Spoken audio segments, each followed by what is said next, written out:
Welcome to chemistry class. You teacher Black Adam. So what we do, we break the compounds into its ionic form. So magnesium is 2 plus, chromium is -1, so 2 proton for 2 electrons. So multiply the chromium by 2, and then let's look at the chromium. We find that it's there, the exception, there's no exception there with magnesium, so no exception for magnesium. Then that means that magnesium bromine is soluble, so that's soluble. So the table guides us to tell which is or which is not soluble. So lead there, lead 2 plus, and then that is going to lead 2 plus iodine, which is negative, so 2 proton for 2 electrons, so we multiply the electron by 2, and then let us see, we check the iodine if it's soluble or not. So looking at iodine there, we found that it is soluble, but except when it is with lead. So because lead and iodine are not soluble compound, so which means that it is not, lead iodine is not soluble, it's not soluble.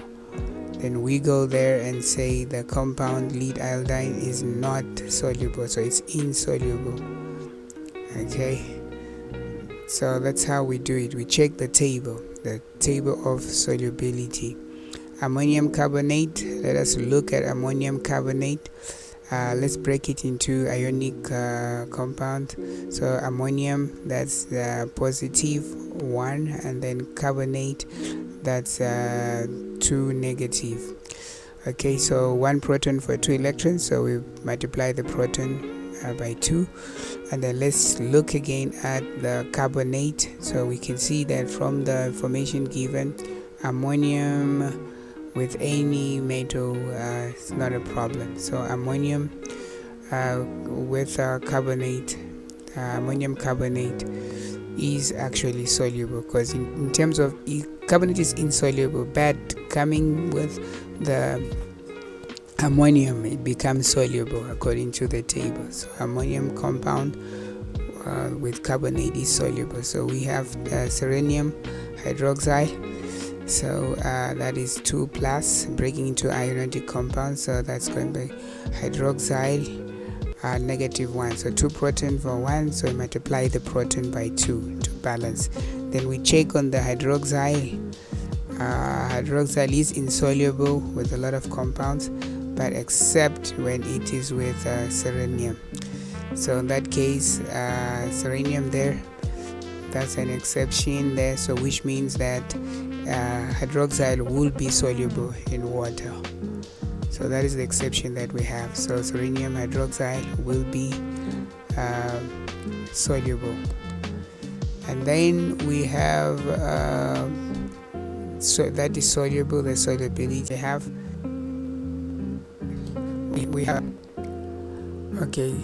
have zinc sulfate. So with zinc sulfate we do the same thing. Zinc is 2 and sulfate is 2, so it's going to be zinc 2 plus plus sulfate, that is 2 negative. Okay, so that is 2 negative, and then it's balanced out. So let's check on the sulfate there. We look at the exceptions. We find that the zinc is not part of the exception list, so the sulfate compound with zinc will be soluble. So zinc sulfate is going to be soluble. So that's how we work. We look at the solubility table and then we predict. So that compound there is soluble. Zinc sulfate is a soluble compound. So that's our answer there. Insoluble, soluble, soluble, and zinc sulfate soluble. So that's your homework. So you have silver, iodine, and then you have sodium sulfate. You check there, and then barium chloride and all that. So you check from the compound that, okay, chlorine is it among the least with which compound, and that's how you do it.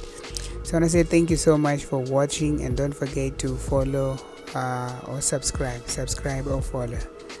Much appreciated. Thank you so much. Enjoy your homework.